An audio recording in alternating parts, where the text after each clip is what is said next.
তো যাই হোক 12 বছর একসাথে কাটালাম এটাই, আর এটা তো অমূল্য গিফট। Good morning everyone. তো আজকে হলো আমাদের অ্যানিভার্সারি, তো এটা হলো আমাদের 12th ম্যারেজ অ্যানিভার্সারি।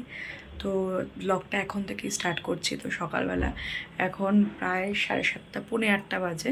তো মেয়ে তো স্কুলে চলে গেছে, আজকে যেহেতু এক্সাম আছে সেভাবে আমরা সেলিব্রেট করতে পারবো না, তবে সকালবেলা একদম ঠাকুরকে দিয়ে আমরা শুরু করতে চাই। তো এখন যাচ্ছি হচ্ছে বিরাটির মন্দিরে। তো চলো ব্লগটা আমার সাথে থাকো এবং দেখতে থাকো। মাই লাইফস্টাইল উইথ জয়স্মিতা। আর সব বড়দের জানাই আজকের দিনে আমার প্রণাম, আর ছোটোদের অনেক ভালোবাসা জানিয়ে আজকে ব্লগটা স্টার্ট করছি। এটা হলো আমাদের বিরাটির গৌরীবাড়ি কালীবাড়ি। তো এটা ভীষণ জাগ্রত, আমি প্রচণ্ড মানি এই মাকে। তো প্রথমে ইচ্ছে ছিল দক্ষিণেশ্বর যাওয়ার, কিন্তু আজ যেহেতু বিপত্তারিণী পুজো তার জন্য আর দক্ষিণেশ্বরে যাওয়া হয়নি। তাই কাছে এই মন্দিরটা খুব জাগ্রত, তাই এখানে আসলাম সকাল সকাল পুজো টুজো দিয়ে ব্রেকফাস্ট করেই একেবারে বাড়ি ফিরবো। আর আজকে দুপুরবেলা একদম হালকা সিম্পলি খাওয়া দাওয়া রেখেছি। তো এখন হচ্ছে সন্ধেবেলা, তো হঠাৎ করে আমার মা এসেছে আমাকে সারপ্রাইজ দিতে। তো মা বাবাও এখানে বসে টিভি দেখছে। আর চলো দেখি সৌভিক কী করছে রান্নাঘরে। তো আমি আজকে স্পেশাল মেনু বিরিয়ানি বানিয়েছি। বললাম যে মেয়ের পরীক্ষা যেহেতু চলছে, তো সেরকম কিছু করতে পারছি না, তো যেইটুকুনি করিয়েছি তোমাদের সাথে অবশ্যই শেয়ার করব। তো বিরিয়ানিটা বানানো হয়ে গেছে, এখন জাস্ট দমে বসিয়েছি। তো চলো দেখি সৌভিক কী করছে দেখাই তোমাদের। এই যে সৌভিক ফিশ ফ্রাই বানাচ্ছে, ফিশ ফ্রাই। এটাও দারুণ করে। আর ফিশ ফিঙ্গারটা কই এর মধ্যে দেখাও, খোলো, খালিকে দেখাচ্ছি। এই হলো ফিশ ফিঙ্গার আর চলছে ফিশ ফ্রাই, এটা পাঠানো হবে ওই বাড়িতে। আর এই যে আমি বিরিয়ানিটা দমে বসিয়েছি, বিরিয়ানিটা পাঠানো হবে ওই বাড়িতে। তো বর্ষাকাল, এদিকে গরমটা কিছুতে কমছে না, এত গরম লাগছে। তো চলো আমি কি ড্রেস পরেছি তোমাদেরকে দেখিয়ে দিই আজকে আমার আউটফিটটা। আর হচ্ছে আর সাথে থাকো, সেরকম কিছুই করবো না, বাট তোমাদের সাথে যেটুকুনি করবো শেয়ার তো অবশ্যই করবো। তো এই ড্রেসটা আমি পরে একটা রিলস দিয়েছিলাম ফেসবুকে, তো সবাই বলেছিল ড্রেসটা ভীষণ সুন্দর। তো এটা আমার একটা বন্ধু তার ফেসবুকেই লাইভ করে, তো সেখান থেকে কেনা।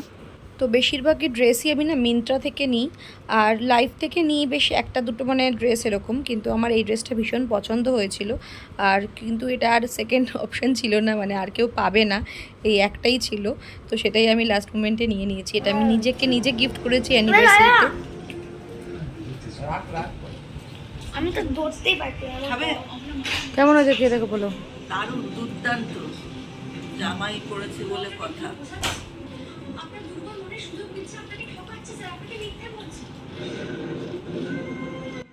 ইয়াম্মি। আমার মার রিয়াকশানটা দেখলে, নিজের জামাই করেছে তোর জন্য রিয়াকশানটা আলাদাভাবে দেখিয়েছে।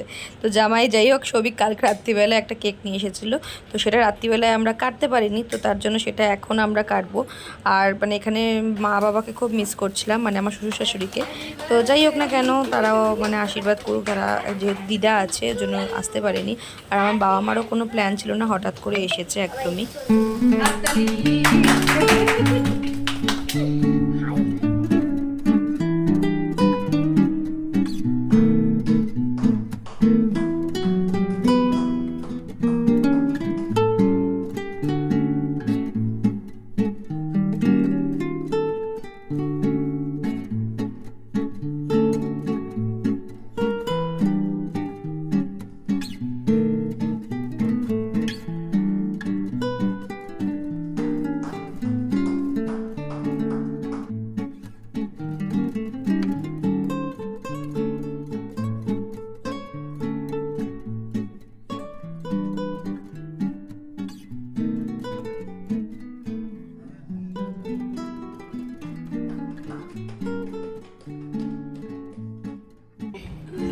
তো এই ছিল আমাদের আজকে স্মল মানে সেলিব্রেশন, একদমই কিছুই না, যেহেতু ওর পরীক্ষা চলছে তার জন্য কিছুই করতে পারিনি।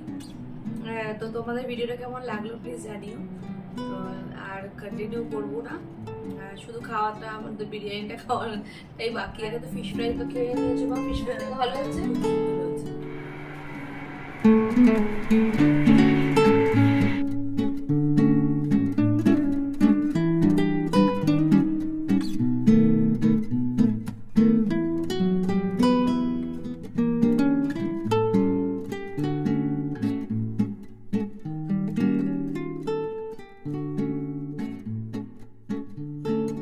কেকটা খেলাম, কেকটা সত্যি খুব সুন্দর এনেছে।